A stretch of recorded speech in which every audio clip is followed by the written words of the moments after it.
Welcome to another edition of the Northland Sports Page. It's Brian Prudhomme. It's Dave Cook. It is also Dave Cook's on-air Florence Nightingale. Steve Petosha is back in the studio. That's Lawrence Nightingale. Okay, fair enough. I was going to go with Nurse Ratched, but I didn't. Either way, it's the three of us again. It's the fearless trio, Brian Prudhomme, Dave Cook, Steve Petosha, because Dave Cook is still nursing the new knee. How are we feeling? Are we to the point where we can just call it a knee yet? Oh, we're getting there. I think that it's on 90% better than it was last week. I do think that did the volleyball game last night at Scholastica's first public address thing since this, right? And there's plenty of room there for me. I got the table, I got the chair out with my leg up with the ice, and I'm sure the St. Kate's fans were like, this is the laziest public address guy I've ever seen. Well, that's all right. I do a lot of public address work in the same building, so they've got lazy cornered. But St. Scholastica, you got the challenge for the knee today because St. Scholastica football on the campus of Duluth-Denfeld at the Walt this afternoon. You'll be there. You get to make the high climb up the stairs to the press box for CSS and St. John's. That's why I'm leaving an hour early, Brian. I have no idea how long this is going to take. That's all right. That is very relatable for me in terms of taking some time to get up stadium stairs. But speaking of the Walt on the campus of Duluth-Denfeld, that's where I was last night. Got to start the day with a shout-out to the Hermantown Hawks because mid-third quarter, for all intents and purposes, that game was over. Steve, I know you said you listened to my call of the game, and John Carlson as well. It was 28-7 with basically 17, 18 minutes of football left, and Hermantown made the most of every second that was remaining, stormed back to a 35-28 victory in probably the most improbable way that I've ever seen. I've seen a lot of football. Well, first, good morning, Dave. Good morning, Brian. Dave, you look 1,000% better than you did last week, so it's great to see you both. My favorite phrase, as Steve knows, low bar, but he's correct. Right. You know, there was no shortage of sports to watch last night, so I started off listening to you and John, just, casually kind of in the background while I was finishing up dinner, and then the Wild game started, and I got going a little bit, and so my plan was to put that away, and then halftime came, and I thought, well, this thing seems kind of like it's over, but I was, sitting down, and I had my headphone in, and I'm watching Wild and listening to this, and all of a sudden, here come the Hawks storming back, and you couldn't not listen, and you and John had such a great call last night on top of it, so doesn't surprise me. Those guys have done a fantastic job with that program up there. Coach Zagelmeyer and Coach Akers, and there's a lot of pride in Hermantown, that school, and all their athletics, and so good for those kids, and it's awesome to see local kids again having success. Yeah, no doubt about that. The other thing is, you talked about the call that John and I had. I think I was trying to balance excitement with disbelief because the plays beyond plays were very exciting as Hermantown's making this comeback, but at the same time, in the back of my mind, and hopefully not translating to my voice, I was sitting there going, what am I watching right now? What is happening? And when I say disbelief, you had to think that, Dave, because you got the text recap, because as you said, you were working volleyball and just getting score updates from me, and you saw that the score updates swung dramatically. So I gave you the written transcript, if you will, and here's what I said. Down 28-7. Score, onside kick. Score, onside kick. Score, interception, score, interception. Hermantown wins. That's the blandest recap I can give, but it's accurate. 100%. I think the part of the game, after visiting with you guys about it, that's so interesting. I've seen them play, and that team is designed specifically to have a 28-7 lead and milk it because of the way they run.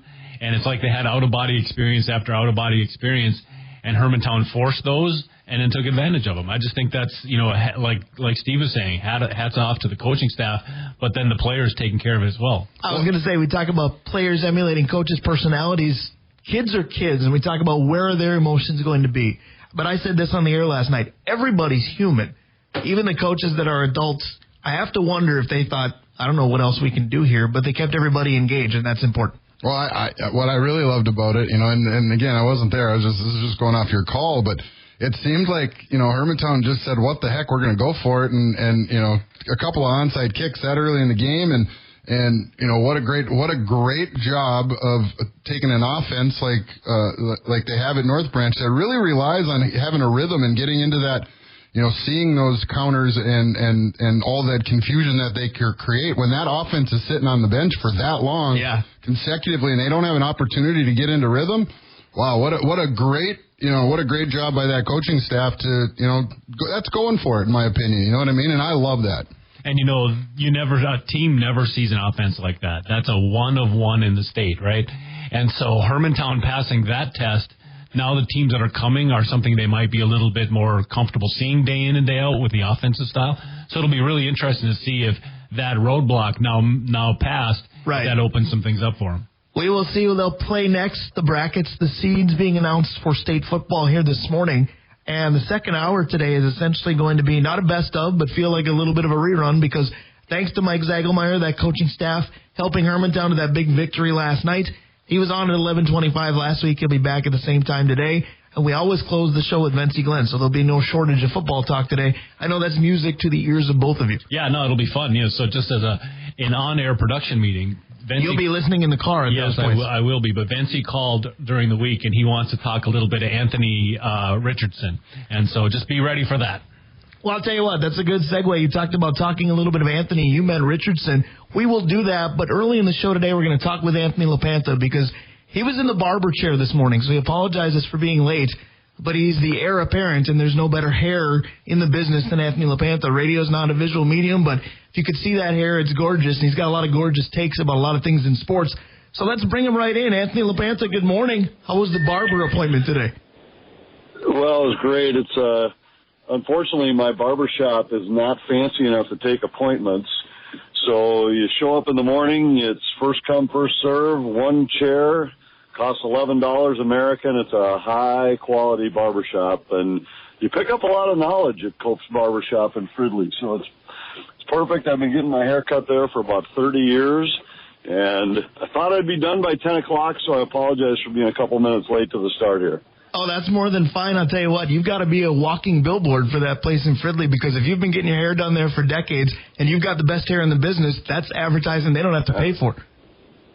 Well, there's a funny story to that is that I get harassed about my hair from time to time, and for a long time, I don't know why, for some reason, there was a group of people out there that was convinced that my hair was not real. And like to the point where people would yell at pregame shows, nice hair, LaPanta, and at one point they brought a sign to the Metrodome and hung it up on the wall, like nice toupee LaPanta.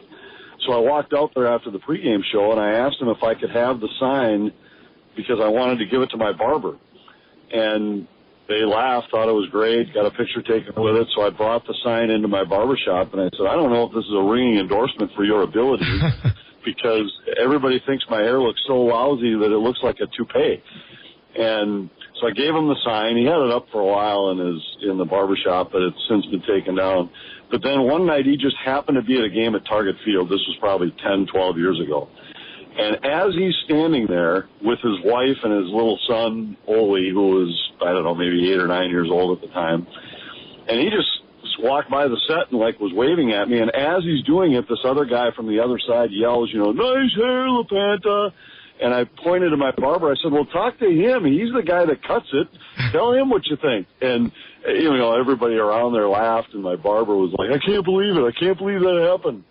So, anyway, I've had a lot of run-ins with people who aren't as big, just not big fans of the hair for some reason. I don't know why everybody cares, but that's just not right. I'll tell you this. I've actually been part of a joke about your hair as well. You and I were doing a game together at the Gangloff Center years ago. And when I had more hair, I used a lot of product. And Steve Winfield was the official for that game.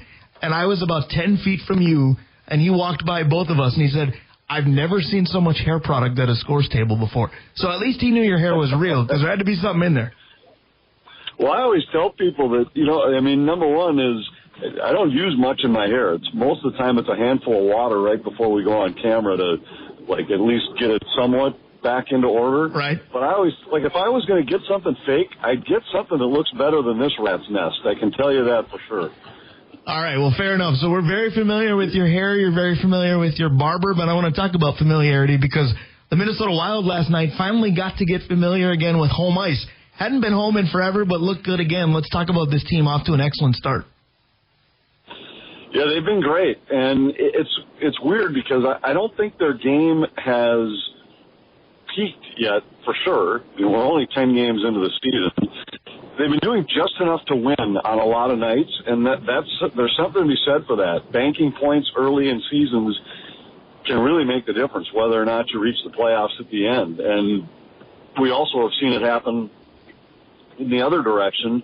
Last year is the best example of that, where they got off to a slow start, were chasing all year, and even though their game was fine, they just couldn't make up enough ground. This year's team has been committed to a couple things, though. They've really been committed to being more disciplined. Last year, they were one of the most penalized teams in the league. This year, going into last night, had been shorthanded for fewer minutes than any team in the league. And that's been a big difference. And the biggest difference is they've been getting goaltending this year. And these are the same two guys that 2 years ago were among the best goaltending tandems in the league, finished third in save percentage, and then last year struggled from the start, couldn't make a save, couldn't get a big stop at a big time in a game, and now this year they're off to a good start again. So they've been playing with structure, they've been playing with discipline, and they've been getting timely saves. It's been fun to watch, and to have only played 3 out of your first 10 at home and be sitting 7-1-2 is pretty significant. Yeah, Anthony, this is Steve Petosha getting a chance to talk with you again. Quick question, and before I ask it, I'm about a week away from the barber shop myself, so I can imagine how good today feels for you. I'm always a week away from the barber shop. I go every 2 weeks. Oh, good for you. So that's what I wanted to talk about was the goaltending situation that they've got going on now. Bill Guerin came out this week and pretty much told everybody that Gus isn't going anywhere. That as great as that is for Gus, it does kind of create a logjam at the position. Do you think there's going to be any follow to that with Volstead and with his development and not getting up with the big club anytime soon? No, I don't think so. I mean, I felt all along that there was no need to trade Gus. If the right deal popped up and if a perfect deal popped up, consider it. But this is the last year of Marc-Andre Fleury.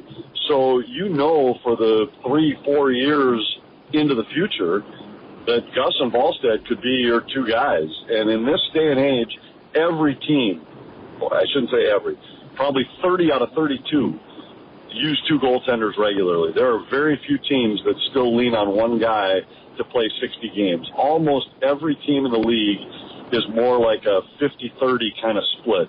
The way this game is played, the pace of this game now, teams just need two goaltenders. And I think when they came into this season, their vision was, not knowing whether or not Gus was going to bounce back like he has so far anyway, I think their vision was that Volstead would be up here more often than not. He'd be around the NHL players, he'd be around the NHL coaches, and he'd probably get anywhere from 15 to 20 to 25 starts in the NHL, and then get a few in the American League when the schedule dictated that there wasn't a start to be had. Now, maybe he ends up spending more time in the American League than they originally planned, but I still think we'll see him this year. And now, we're 10 games in, too. There's going to be a time where one of these two, Gus or Fleury, is banged up or slumping or something. Right. So Volstead's going to get opportunities up in the NHL this year, there's no doubt. He's going to get some time in the American League.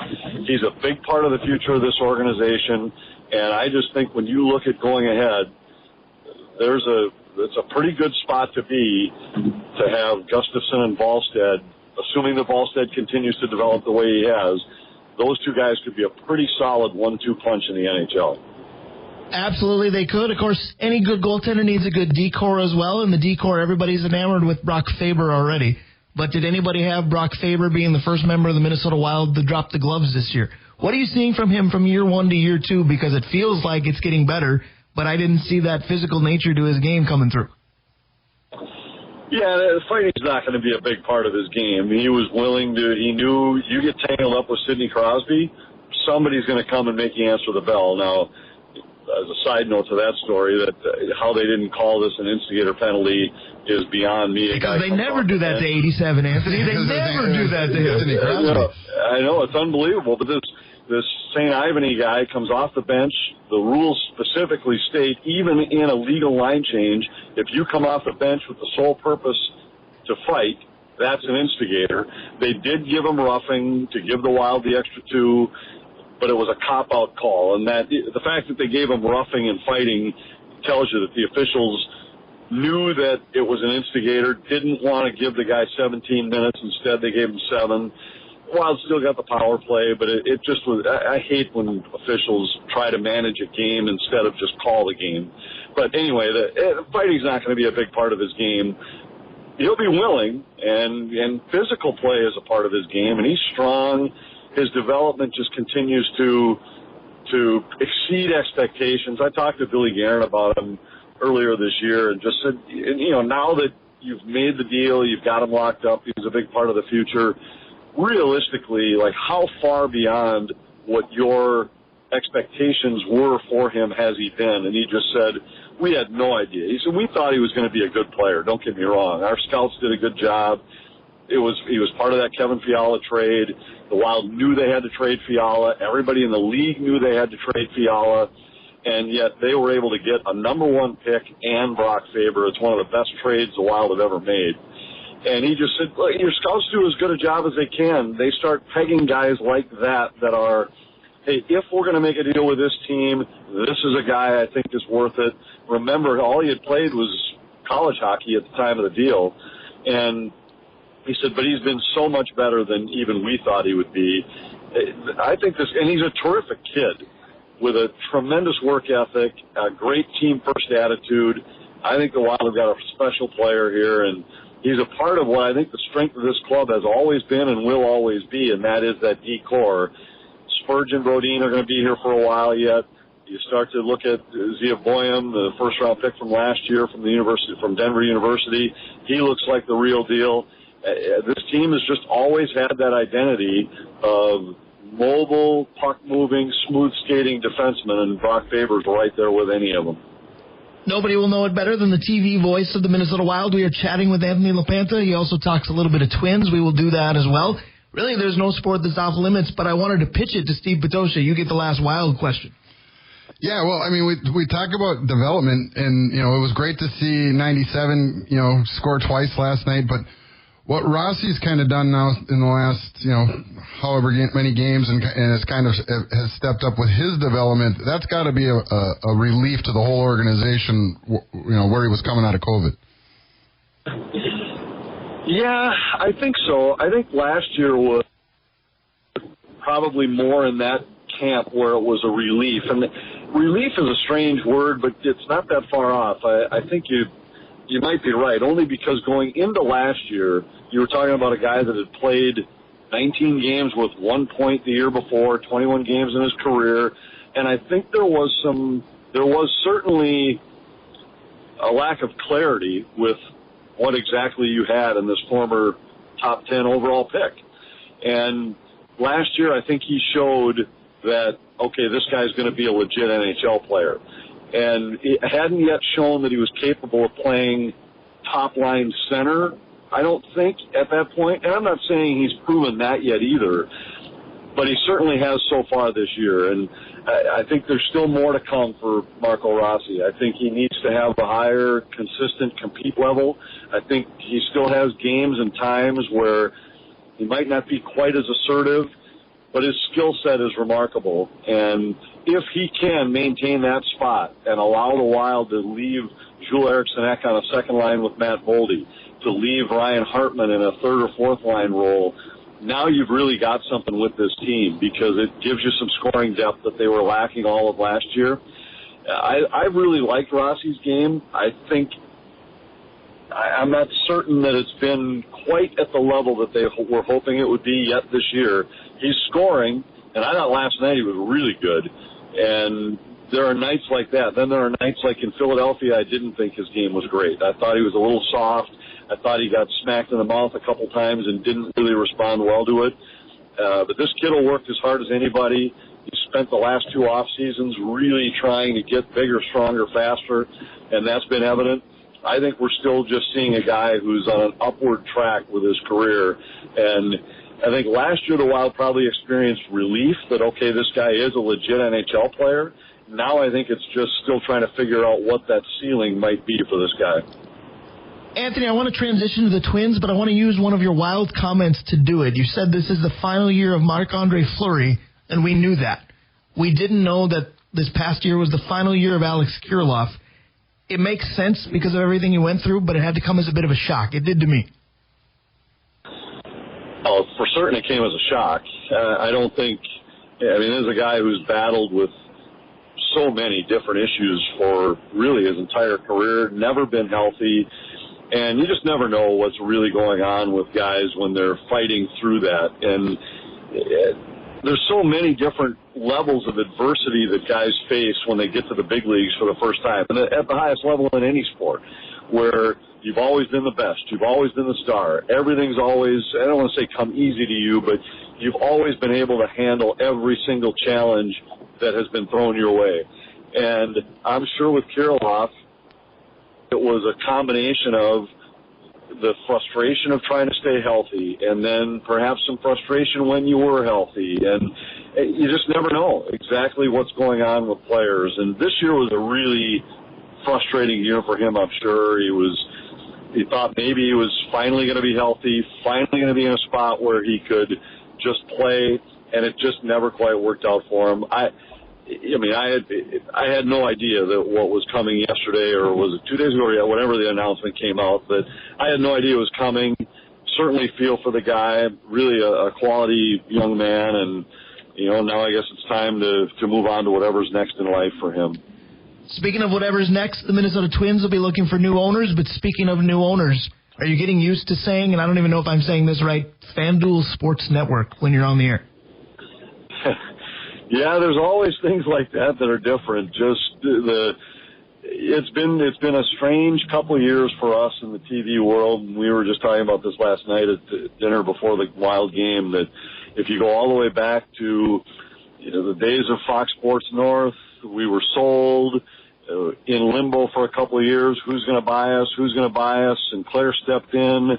Then you had the COVID, then you had bankruptcy, then you had a name change. It's been 5 years of everybody you cross paths with asking the question, what's going to happen? What's going to happen? What's going to happen? And I miss the days of just being able to show up, focus on the game, and not worry about all that. And I really try not to spend much time thinking about it because it's beyond my control. But it is weird. As you well know, you get into a little bit of just kind of a comfortable routine, whether it be sport to sport, where some of the terminology just comes easy, just rolls off the tongue, and the name certainly is one of them, just throwing it in as you go to break. And I'm sure there'll be a time where Valley Sports slips off the tongue. But in fact, I had one the other night. We got done with a game. I can't remember where we were on this recent trip, but as I threw it at the end of the game, I said, "Hey, Twins Live is coming up next." And you have those moments where you go into autopilot, and all of a sudden you just never know. But it's been an interesting few years for sure. And now we're FanDuel Sports Network, and they all have their different. Hey, we don't want it to be this. We don't want it to be this. We don't want it abbreviated. We don't want. So there's all that kind of stuff where a new company comes in, and naming rights, they pay for it, so they get to have it be whatever they want it to be. And we'll see. I'm excited about the future. Excited about just the fact that we can finally start to move forward, hopefully with some stability. Well, if it makes you feel any better, I still say throw on MSN from time to time. So that would be MSC back in the day, Midwest Sports Channel. Yeah. I certainly thought it was going to be possible. I was there in the last few years of Midwest Sports Channel, and was there when Fox came in and bought that company. And I remember when that happened, Fox had gotten the rights to the Minnesota Wild, but didn't have a regional here in town. So it was, are they going to start something to compete with MSC? Are they just going to buy MSC? And they ended up buying MSC, and I was a part of the launch of Fox Sports. At that time, it was just called, I think it was maybe called Fox Sports Net North in the early years. But the very first thing we did was the Final Five in the old WCHA in what would have been the spring of 2000, I guess. It would have been the spring of 2000. and because then they launched that first year with the Wild that following year. But I remember I was a part of that first broadcast. I don't remember if UMD was in that Final Five or not, but it was and even then it was. They came in, hey, we don't know if we're going to do pre- and post-game shows. We might do them on 7 o'clock weeknight shows. It was the years that we've gone through with the changeovers and everything they've tried and over the years has been really something when you look back. It really has. That was a fun trip down memory lane because, of course, I met you summer of 2001 in the Northern League. It's become a bit of an annual tradition to have you on the show because St. John's is in town. What are we going to see from the Johnnies on the gridiron? Give me names. Give me scouting reports. Well, I've seen the Johnnies twice this year. I went up and saw them play Wartburg early in the year, and then I went to their game at Bethel. And this is a good St. John's team. I really like the quarterback. Severson is managing games really well, but he's beyond that now. He's making plays. He's certainly not like a Jackson Erdman type playmaker, but he's extending plays with his feet. I had a chance going way back to when he was at Minnetonka, and I was coaching high school football at Totino Grace at the time, and we would scrimmage with them during the summer, and I just remember, like, hey, this guy is different. He's got that, whatever that it is of a playmaker, a leader, a game-breaking type guy, and now we're starting to see it at the college level. He's got a great set of receivers. Wheeler is really a special receiver for them, a guy that he has a lot of faith in where it's, when push comes to shove, just throw it up there, let him make a play. They got a good tight end that I like. Their running game is starting to come, but I really think where this team's got a huge upside is their defense. And they've got some guy, they got a secondary now that is capable of covering some people that I think the last couple of years they've been maybe a guy short there when it's come to against some of the elite teams at the end of the year. But this year they've got some experience back there. I really like Cisnero, a kid from Mounds View that's turned into a really good veteran player. But their defense is led by, and I'm going to draw a blank on names, it's 32 and 43. I know Schwinghammer is one of them, and I can't remember the other guy's name, but 32 and 43 will be all over the field on defense for them today. And this is a game St. John's should win, and I think this is a team that's poised to make a little bit of a run in the playoffs. I can appreciate that because Dave Cook is to my right, and he's the public address announcer, and I'll do the webcast play-by-play. So even if you blanked on names, you gave me numbers, we should be okay. But I wanted to ask you about that because St. John's brings about 100 kids. How many duplicate numbers are we going to be faced with today? Well, you got just about every one right. Is duplicated. So there are a couple where they play, too, where it's, in the old days, they used to kind of try to jockey it where, like, okay, if number 8 is our starting safety, let's give 8 to a freshman offensive player that's not likely to see the field so that now 2 years from now we'll have an 8 on offense, but we'll give 8 to a freshman defender. They don't even worry about that anymore. Now this is the offense, this is the defense. And there are a couple, I remember as I was walking the sidelines at Bethel, there were a couple times where I was like, oh, did they throw him in on defense now? And then I looked, no, it's just a different guy. So, yeah, you'll get a few of those, and for sure on special teams, it'll be a guy pops up that, which one is it? I have no idea. It's been a few years since I've called St. John's games, but I do try to make sure I see 2, 3, 4 games a year in person, and I follow them every weekend. I do listen to their radio cast and watch them online from time to time when I can on Saturdays. I'll be listening today. The Wild have practice today, so I'll be listening as I'm getting ready for tomorrow night's Wild game. I love that. It's such a great level of athletics. I love the MIAC. I wish St. Thomas was still in there, but it's such a great level of football and a great way to spend a Saturday afternoon. I'll tell you this, I'm a little bit relieved that you'll be listening to the St. John's radio cast because I said if you log in and do the St. Scholastica webcast, go easy on the play-by-play guy because you just told me I'm going to be dealing with duplicate numbers all day. So at least text me if you go, hey, Brian, you threw in the wrong guy. Yeah, I'll check it out for a while today. If I can find it while I'm driving, I'll listen in for a little bit. There you go. Now, you mentioned Totino. I want to close with that. I know you're calling your own game last night, but when are you getting updates on Totino Grace? Because I believe they're state tournament bound again.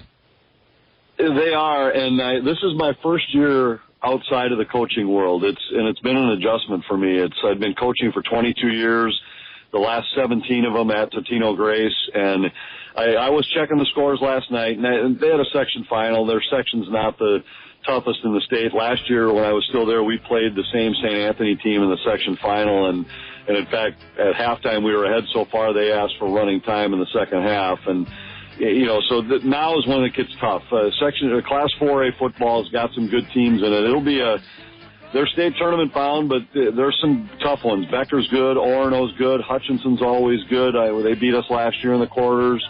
So I'll be watching, but it's been an adjustment this year to not be on the sidelines coaching anymore. Well, thank you for taking some time on the sidelines, fresh out of the barber chair to join us this morning. Anthony, I love this. I appreciate it. Let's talk again soon. Yep, anytime. Thanks, Anthony. All right, so that's Anthony LaPanta, the Vox of the Wild, whatever network you want to put him on. FanDuel Sports Network is the latest. And I'll tell you what, he can talk everything Minnesota sports. He even talked a little state football.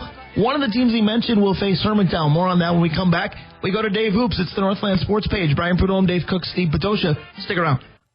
The Dave Clark 5. We are the Northland Sports page 3. Brian Prudhomme, Dave Cook, Steve Patosha.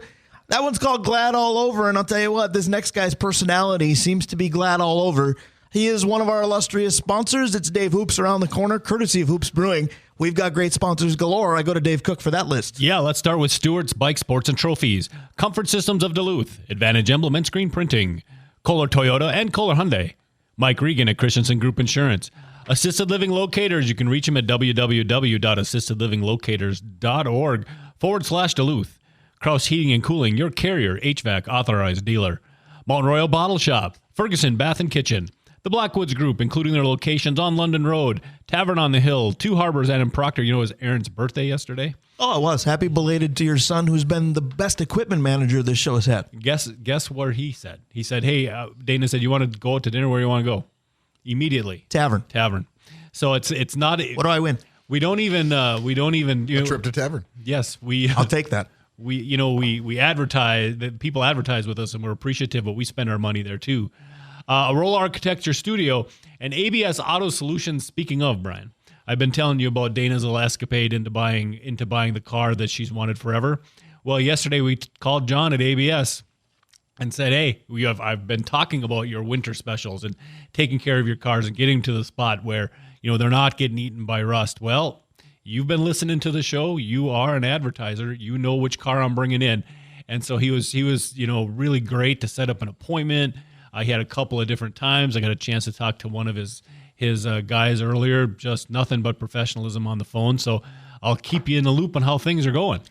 Always good to know that our sponsors not only partake in listening to the show, but we partake in return at frequenting as many of them as we can. Want to add one more thing to Mount Royal Bottle Shop because it coincides with our next guest. I hesitate to call him that. He's just a regular contributor to the show. But Mount Royal Bottle Shop and Hoops Brewing, they work together, especially on Saturdays. Go to MountRoyalBottleShop.org. Enter the online code RADIO, and you will get 10% off all your Hoops products today, courtesy of the Northland Sports page, courtesy of Mount Royal Bottle Shop, and courtesy of this man, the best brewer in town, Dave Hoops of Hoops Brewing. Good morning, buddy. How you doing? I'm doing really well. How are you guys? Great show so far. Yeah, it's been fun. It's a great kickstart to the show, and Anthony LaPanta joins because you said it best during the commercial break. I think the most thought-out answers we get from just about any interview that we get probably come from him. He's very deep in his sports takes. He's great, and he also has that voice, much like Dave and Steve over there. Yeah, everybody but me, I get it. I know you want me off the air. I understand completely. No, you've got the brain, which is probably more valuable, if I'm saying. That's fair. The other two are scarecrows with great voices. I understand completely. But it's good to have them with me. Let's talk a little bit of beer right off the top because it's November. I'm smart enough to know Hoops has good beer. Yes, there is that. It's November. That to me is Thanksgiving, but a lot of people go from Halloween right on the fast track to Christmas. I saw a lot of memes on social media yesterday, basically that November 1st, the tree went up. But I'm going to say that your brewery doesn't because I'm going to start with this question. How close are we to cranberry? Because I love that one. Oh, a great question, because I was going to bring that up when we talked about beer. So we've got the cranberries in, and next week we'll be they're so concentrated that a little goes a long way, and we'll be putting them on the beer next week. And that fourth week of November, it'll be on tap all week, and it's really good. That said, I don't mind the fast track to Christmas because Steve Patosha and I can vouch. That means that cherry ale will be on the way. So I don't want to wish the rest of 2024 away, but from a Hoops Brewing perspective, we can kick it into overdrive a little bit. Well, for sure. And actually, the cherries ship on the 11th or 12th of November. It's 1,100 pounds of fresh Door County cherries on the way. So, and young Chris Monroe is working on this year's artwork as we speak. And it's a great time of the year. We'll be decorating the beer hall right in coinciding with Bentleyville opening just that right around the 22nd, 23rd. So, place will be looking really spiffy. Looking for wreaths, Steve. I know you know what I'm talking about, but getting it all decorated will be great. Yeah, unfortunately, the hockey program doesn't do that this year, do they, Steve? Nope, that's right. There was an issue with the supplier, and there is no wreath sale for the Duluth East Hockey. So there we go. We'll make it a public platform. One more sponsor. If anybody is a wreath provider and wants to sponsor the show, we've got places to put them up, courtesy of our other sponsors. But Dave, you said Steve put it best because he puts everything vocally the best, but he said a great thing to start the show, that there was so much sports to watch last night. Wolves with a big win, Wild with a big win. I was calling the Hermantown improbable win that was just awesome. There's hockey galore, there's basketball galore. Baseball's over, but it's okay because it ended the way you and I wanted it to. But this is a fun time for a lot of different sports. It just continues. I feel like November is a bit of an overshadowed month, but this is a good time of year again.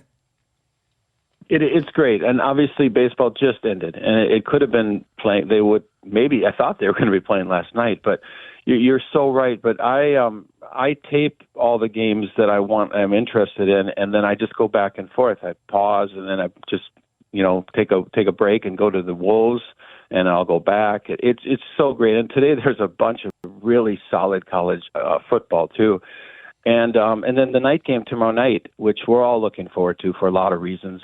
After hopefully a Packers win tomorrow, yes, I'm saying that out loud, but I think things are shaping up really, really nicely for, a perfect sports weekend.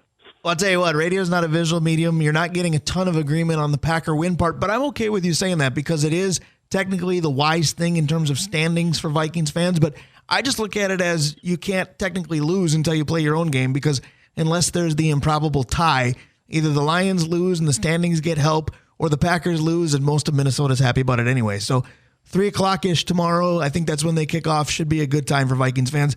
It's the hours after that my anxiety ratchets up a little bit because it always does when the Vikings take the field. Well, yeah, but I really do. You guys all know we finished with the Packers and Detroit, and the schedule that we're looking at, anybody can beat anybody, but there's a whole lot of wins sitting there for the Vikings, at least the next 3 games, and then still, we can all see it. Now, everybody can pick that apart, but I think those games are going to be epically important, and again, I think we have 3 teams going to be going to the playoffs from our division. I'm pretty sure about that. You're 100% right. It's the right thing to hope for, that the Packers win. I just can't. I'm just programmed. Well, my question is this: would the Packer fans be able to flip the script if the Vikings winning, helping them, was a case? Do you think the Packers could cheer for us? It's difficult. Yes. Yeah, well, I'm sure. Packers. Yeah, I mean, if you get Packers fans like me, which exist, not all of them are that way, and not all the Vikings fans are that way. But just to clarify, you said Packer fans like me. You mean fans of the Packers that think the way you do. You're not anointing yourself a Packer fan, because I can disconnect the phone really fast. No. I'm just a reasonable football fan. Yes. And I really only care about my team and what benefits them. So if it was the Bears playing the Lions today, we would just be, who cares, right? I think if the Bears were playing the Lions, we'd shrug our shoulders and say Detroit's going to win. So my point is, I don't think Packer fans necessarily, unless they're on the west end of Wisconsin, really don't see Minnesota as their number one rival. So I don't think they'd care. They'd be like, okay, whomever. But I still think that's the Bears interesting. to get beat. And I didn't mean for this to morph into Green Bay Packer Radio, but I still think that's interesting because I get the history and the Bears are the rival, and I've seen the pot shots that people still take on social media, and that rivalry is not questioned. But if you're in the present at all, which I know is a difficult concept for Packer fans, your rival should have been Minnesota for a long time and now should be Detroit. You're the only ones, Packer fans, keeping Chicago relevant, in my opinion. Well, I mean, I guess it doesn't matter. They don't seem to mind being, or when we beat them, they'd have no problem, or when they beat us, they have no problem being our rival. Right. You know what I mean? But when we beat them, then it's the Bears are our rival. Well, I mean, come on. The moral of that story is the Vikings will forever be bug on windshield to the fans of Green Bay. But let's get off of that mantra because it's just uncomfortable for me in general. But there's no question that we enjoy talking football. But speaking of no question, a week ago, Dave Cook, you had no questions because you weren't sure you could survive a show. Today, you said you've got questions for Dave Hoops. I do, Dave. I have some questions for you, and one of these is a little geared for Steve, too. So, baseball season's over, Dave. It is time for free agency. And the number one free agent in baseball this year is Juan Soto, who played an integral role with getting the Yankees to the World Series, right? Steve tells us this all the time. In a league that is uncapped, right? There's no how much money can you pay. Oh, just say it, Dave. No cap. There's no cap. So being that money is really not an equation, what sort of things should Soto be looking at when going to a new team that should outweigh money, because money is just, everybody's going to give it to him? And as a bonus question, where do you think he's going? Well, that's a great question. I think that the part of the reason, the Yankees are a really great team, but the reason the Dodgers had that giant advantage, very few players are going to defer their salary the way Ohtani did, and that's just not going to happen typically, and we all know that, and that's what made them be able to get that pitcher, everything else. But to answer your question, I think he's going to stay on one of the coasts. I think the Mets have a real chance, but I think the number one most likely scenario is he's going to stay with the Yankees. They're very vocal about how much they love him. They're very much enamored with his game and how much he's brought to that team, and they can pay him. So unless he just doesn't like it there, I think they're the front runners. I tend to agree. I don't think he's going anywhere. I think he stays with the Yankees. I think it would have been different. Obviously, their season didn't end well, but just as Dave Hoop said, I think the relationship still is going very well. I don't expect him to move at all. If he was, to answer Dave's question a little more in depth, I'd be looking at passion of a fan base, stadium, and ability to win. Obviously, the Yankees have 2 out of those 3. The new Yankee Stadium, to me, is a sandbox that's not worth it. But you could look at, if you really wanted to stick it to the Yankees, you could look at Fenway and the Red Sox for something like that. Dave Hoops did say the Mets, that's possible. The other thing, though, if you want to go opposite coast, I would have said if I'm Juan Soto, I'll go back where I was. He was with the Padres already. I think that would be a fun fit, but most players don't go back. I don't think he's going anywhere. Yeah, I think he's going to stay with the Yankees as well, and the Padres would have been my choice would be to go back there because we had the same thought. Yeah, I mean more than anything because the Padres are willing to try to win, 100%. And so I think once you're going to get the money, what else do you care about except trying to win at that point, right? I mean, I think it's interesting that on a show that focuses primarily on the Twins, we're talking free agency, and you look at the Twins situation, I'm not sure they could sign Juan Berenguer present day, much less Juan Soto. Go ahead. Yeah, no. The reason I even brought the question up is I read something real interesting this week, and that in the top 4, it was the Yankees, it was the Mets, and the next 2 were Detroit and the Cubs. Well, and Detroit will do that. Yes, Detroit comes up every so often and gives this huge signing. Cabrera, they did it with Javi Baez when he was the guy. You hope that Javi Baez makes them gun shy from doing it again. Well, that's true. But the Cubs also have enough money. They just, if it's time to spend it. So I agree with you guys that he's staying with the Yankees, but I thought it was an interesting question to ask. All right, Dave Hoops, you always get non-sports questions as well. I've got one for you. So we just got done with Halloween a couple of days ago. We talked about that a little bit last week. Christmas is kind of where everybody fast forwards to. I talked about it already. Christmas trees going up, decorations. Christmas City of the North Parade will be here soon. Cherry Ale, Bentleyville, what have you. Where does Halloween that just finished rank on your favorite holidays every year? Well, this isn't going to be wildly popular, but I see Halloween as a placeholder, a gateway to the holidays that I really care about, which are, Christmas, number 1, and then, of course, July 4th is my number 2 holiday for a lot of good reasons. But I think Halloween is fun, and I really love giving candy to the kids. It's a party holiday, it seems like, for the little bit bigger kids. It's nice. I like watching scary movies, but Halloween is kind of an afterthought for me, rearview window, very early in Halloween evening, which, again, not popular, but yes, now we're in the holiday season for real. I concur with portions of that. I'll let you guys go. Where does Halloween rank for you? Because for me, when I answer this, it kind of depends on how old was I. But go ahead. I personally, I love Halloween, but where I live, we don't have neighbors so much, so it's not, we don't have You kids. do, they're just 25 miles away. Right, so there's no kids coming up to the door, so there's not a whole lot of getting into the spirit of it, so to speak. But I love Halloween. I love the opportunity. The Pequon Inn out by where I live has a great costume party every year. The owner, Nick, this year went as Richard Simmons, which was fantastic. Went to the oldies 2024. Yeah, and so I think Halloween's a great holiday. But Thanksgiving is my favorite because that one is the most focused on family, and there's nothing really outside of it. There's no presents or anything like that. So I'm gonna always go with Thanksgiving as my number one. All right, I'm gonna jump in before Dave because once again, for those of you tabulating at home, Steve Patosha and I think identically. My favorite holiday, without a doubt, is Thanksgiving, and it gets overlooked 4,000% to me because there's not really decorations for it, unless you love cornucopias, I guess. There's not its own music. There's not the season per se. But for me, it's Dennis Green would like this because it's family and football, but it's food. And the way my in-laws are set up, sometimes it's an open bar. You can't beat Thanksgiving for me. Judge me accordingly. And for those of you who are Burrito Union fans, happy Thanksgiving Burrito Month to those who celebrate. Yes. Yeah, I'm not a Dave said something that was really interesting. You know, Halloween really is just St. Patrick's Day. With different costumes, you know, it's and less green, but in March there's less ghosts. So, but it is becoming just a party event for adults, which is cool. Not a big Halloween person, and I think it's kind of the same thing. I've got an old neighborhood, so it's not that there aren't kids; there just aren't kids there. So we had 4. And Dana said, I'm going to be the coolest lady here. She had a 20-pack, and she gave each of the kids like 6. Nice. So that was kind of fun. That math doesn't add up, but go ahead. It's my math, right? Yeah. It's Little Falls math. Yeah. It works. You figure it out.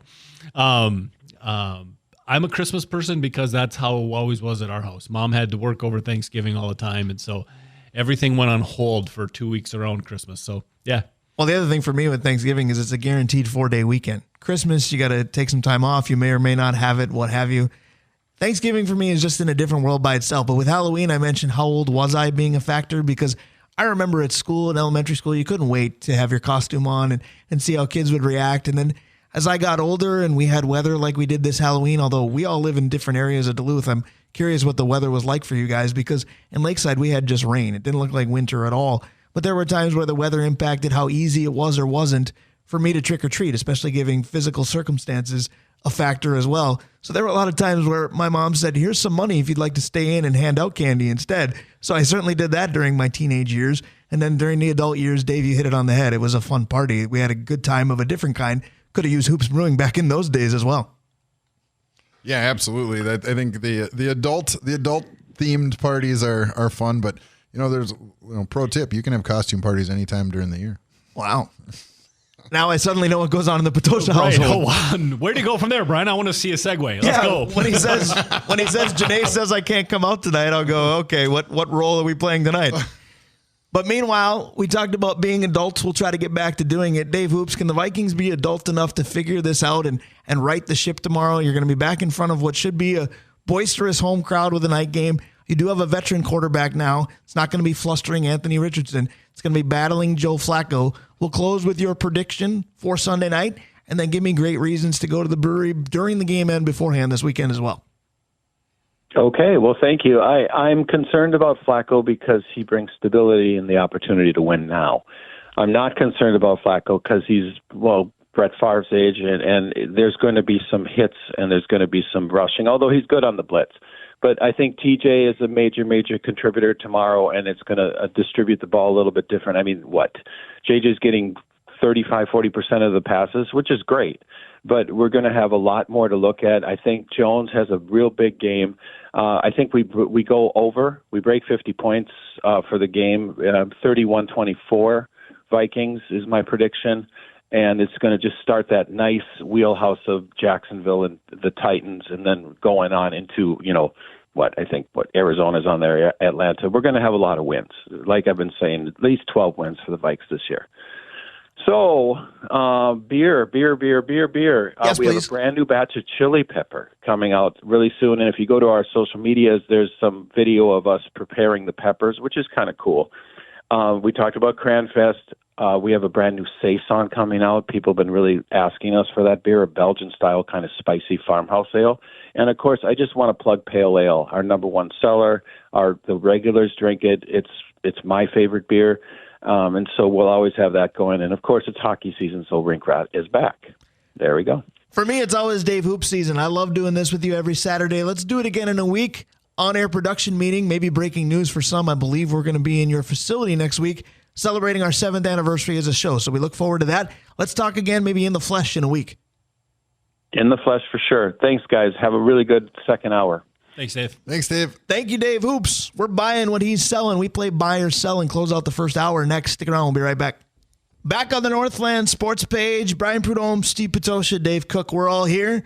Speaking of the money that I owe you, we love the money that our sponsors give us, and we're proud to sing their praises all show long. We're going to let Dave Cook do it right now. Absolutely. We're going to start with the Blackwoods Group, Brian. That includes their location on London Road, Tavern on the Hill up by the schools. Their locations in Two Harbors and their location in Proctor. Ferguson There are Bath schools and out Kitchen. that way, too. Go ahead. What? There are schools out that way, too. High schools, There elementary are. schools, all kinds of them. On my Preschools. Yep. as part of my job, those schools are. Let's by the let way. you continue your job right here. Ferguson Bath and Kitchen, Mullen Royal Bottle Shop, Kraus Heating and Cooling, your Carrier HVAC authorized dealer, Assisted Living Locators. You can reach them at www.assistedlivinglocators.org/Duluth. Mike Regan at Christensen Group Insurance, Kohler Hyundai and Kohler Toyota, Advantage Emblem and Screen Printing, Comfort Systems of Duluth, Stewart's Bike Sports and Trophies, ABS Auto Solutions, Hoops Brewing, and Arola Architecture Studio. And one more edition involving Hoops Brewing and also involving Mount Royal Bottle Shop. Again, go to their website on your Saturday, mountroyalbottleshop.org. Enter the online promo radio. You can actually go in the show and say this too. Go in the store, I should say, and say this too because of the show. Mention radio, but do it online and get 10% off your Hoops products. So we love that our sponsors work together. We will buy what they are selling, and it's time to play buy or sell. Here's how the game works. I'm going to give a statement for each of the 4 major sports leagues, NBA, NHL, NFL, and also the other one, right, Dave? Yeah, the other one.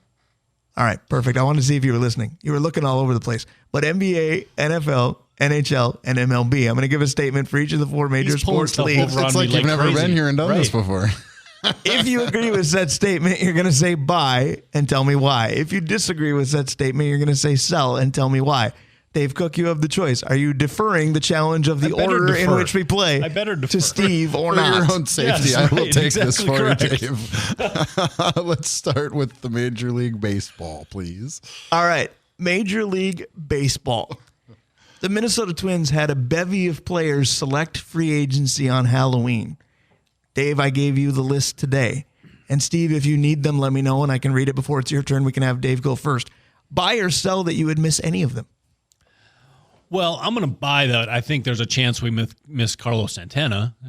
Now, the fact that I'm saying we're going to miss Carlos Santana says a lot about the rest of it.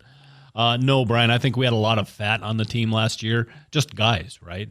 And that's a whole group of just guys with an exception for Carlos Santana's year last year. All right, so Steve, would you like the list before you decide if you're going to buy or sell? I have it in front of me. Well, you know what? I don't really think it matters on the list, to be honest, because this team is in a transition where they're between ownership, so they're not going to invest any money in it right now. And I think everybody should just come to terms with the fact that this team's going to be, probably a lot like the White Sox was last year in some respects, until they sell this team and someone's willing to invest money into a payroll, because that's the easiest thing to keep the cost down and maximize your profits when it comes to selling a pro sports franchise. So I think you're not going to find anybody to come here and play until that gets resolved. When the ownership situation gets resolved, and quite honestly, I think it does matter to pro athletes. If it's an owner that's willing to try to win, then people will start coming back to Minnesota, because it's a great place to be a pro athlete outside of the taxes, but it's a great place to be a pro athlete because we have great fans, and the fan base here is, I would argue, some of the best fans in all of sports. Who have been through quite a bit without question. I'm going to agree with portions of what Steve said, not all of it, because I don't think they're going to be White Sox-esque, because even with the season they had, barring a horrific September, they still ended up with a winning record by the slimmest of margins at 82-80. And the reason that I'm going to sell that they'll miss any of the folks that elected free agency is because none of these guys, except for Carlos Santana, as Dave mentioned, really played a factor. Anthony DeSclafani was part of the Polanco trade. Oh, by the way, missed the entire season. Caleb Thielbar, left-hander out of the bullpen. Most of us wish he would have missed the entire season. Carlos Santana had a good season, and you do have a hole at first base with the Kirilloff retirement, but I think Jose Miranda should be on the sign-up sheet to take that spot if he can do it defensively. Max Kepler, Dave, you and I have been opinionated on him. He's been a hallmark of this team, whether you like it or not, and that's often the question. Right. Since 2019, he's hit for exactly 1 year and 3 months. As much as we mocked, 2019 and last 3 months of last year. As much as we mocked Miguel Sano for good reason, correct, for a number of years, Max Kepler was there or below Sano-like numbers. 100%. We've been talking about that for years. So I don't think they're going to miss any of them. I'm curious if they bring in anybody, because Steve just mentioned without ownership figured out, I don't think you do. I do think it's possible that everybody throws their hands up and says, well, wish the Polanco trade wouldn't happen, because I'm going to say right now, there's a chance that Jorge Polanco ends up right back on the Twins as a second baseman, at least for another year or two. All right, 1 league down, 3 to go, and we got to keep it moving so Dave can get out of here. Steve Patosha, what's next? Let's go to basketball. All right, the National Basketball Association. The Minnesota Timberwolves are 3-2. Not sure I've been overly impressed with any of the 5 games. Their defense isn't where it was a year ago, but at the same time, it's been 5 games. Buy or sell that defensively you're very concerned for this team? I'm going to sell the word very. I think that they aren't going to be as good defensively. The plus and minuses of the 2 big defense that they ran last year is they really did control under the basket, right? And they don't have that right now. But I think offensively they should be better. So what they want to do is meet in the middle. So am I concerned? Yeah, because they were really good last year. I don't think they're at that level. I'm going to sell that because I think watching last night, my concern was, is Rudy going to be okay by himself down in the paint? And I thought he did a very good job of handling Luka last night, which is the whole reason they brought him in. And, we didn't see, Julius Randle handle Luka when he was in. And that's, I guess you could question that. But again, this is early in the year. I think this team needs time to gel and come together as a defense. I think defense in the NBA is optional. Well, yeah, but I think you have to. It is ultimately you got to do it as a team to be successful at it, and that takes time to develop that. But I think they're on the right path. I think last night was a good sign. They gave up 116 points. Don't get me wrong; it's tough to say in a 119. Yeah, but the Joker was in the game, and that just changes everything. Yep, 100%. So I'm going to sell the exact same way Dave did, because I'm going to sell the word very. I'm concerned about it, but it's not the top of my list. I'm concerned right now about turning the ball over like it's a hobby. Yeah. That looks terrible right now. And I'm concerned a little bit about something I think we all thought we were going to be concerned with, but to me it's a different twist. We were concerned about how DiVincenzo and Randall were going to fit into this offense. Instead, I'm concerned about how hard the guys who have been there are trying to help them fit in and doing things that don't look like them. Jaden looks lost. Mike Conley suddenly looks old, and guys that you've depended on to do things very well don't necessarily look like they're playing basketball comfortably, in my opinion. Well, and I think the one thing that scared me about the Cat trade was Dante, right? You love him, and I do. What I saw in the preseason looked great. I love him, and he's been horrible. He's been horrible. And as to Steve said, let's give him a break. It's 5 games, right? We should give him at least 20, but it's that's the one part that's been a little spooky to me, is this guy that we were super excited for very good reason, right? And he's been very good. Well, I think watching that team, too, in a league where you need multiple superstars, they don't really have that now, and that's, they got Ant, but you can't win in that league with just one superstar. I was going to say, Ant's your 1, who's your 2? There are options, but I don't think you can rubber stamp the answer. That is a good point. 100%. You'd hope that Rudy is for what you gave up to him, but not offensively though. He's not though. Right. You can't be a superstar You when you're want it only to be effective Randall. on one end of the court. You traded to be. Yep. 2 down, 2 to go. Where are we going next? Let's go to the NHL. All right, the NHL. Last week I simplified it. I said buy or sell the Minnesota Wild. They're good. We decided, yeah, they might be. And Anthony LaPanta early in the show today kind of doubled down on it. So I'm going to ask you to buy or sell this. Because they're good, at least for now, buy or sell, your expectations for the team have changed. Well, I still think that, when it comes to an 82-game season, there will be a regression to the mean at some point, just because that's how it works out. And I think the reason why they could still potentially be good, and so why they'll probably be a 7 or 8 seed in the playoffs again and draft in the middle of the draft, is because they are solid in net and they are solid on the blue line, and that's you got too good to be bad, not good enough to be great. Yeah, exactly. It's tell me if you've heard this before, right? It's interesting. I'm going to add on to Steve's answer. I think that the fact that we're going to have enough money to spend in free agency next year means the draft is a little less important this upcoming year, because you're going to be getting some players. So I don't think my expectation for this year has changed much more, but I'm a little more comfortable with them being a little better than okay, right? Because getting the kids used to winning is a big deal when next year you can see an influx of talent. I'm going to buy that my expectations have changed. I'm going to speed this along because we're pressed for time, but at the same time, I'm just going to buy because it's personal for me. My expectations have changed because it has nothing to do with the Wild. It has to do with everybody else that I'm watching right now. The Timberwolves are excruciating despite being over 500. Don't kid yourself, Vikings fans. You've watched 5-0 go to 5-2, and even though big picture that's great, you're afraid that they're about to fall off a cliff. I know I am. So when it comes to, hey, I need some professional sports positivity, the Twins are a bunch of words I can't use on the radio. The Lynx got screwed. I need the Wild to be tremendous. So my expectations have changed. Does that make sense to anybody? That's fair, yeah. Yeah, I mean, I understand. I understand where you're coming from in that sense, but I think they're going to be what they are. But I think this is a great thing for the organization, because yes. I think there was maybe a Tinder fire starting underneath the seat of Mr. Guerin, and I think Swipe all these right. moves. Yeah, and oh, all these wrong moves kind of Tinder fire. Sorry. Yeah, I think these moves and how they're starting to come together, it can start to put people at ease with that. That's fair. So real quick to wrap it up with the NFL, the trade deadline is Tuesday. The Vikings made a trade with the Darasai injury, went out and got themselves a starting left tackle, we think. Buy or sell that you think they'll make at least one more move before Tuesday?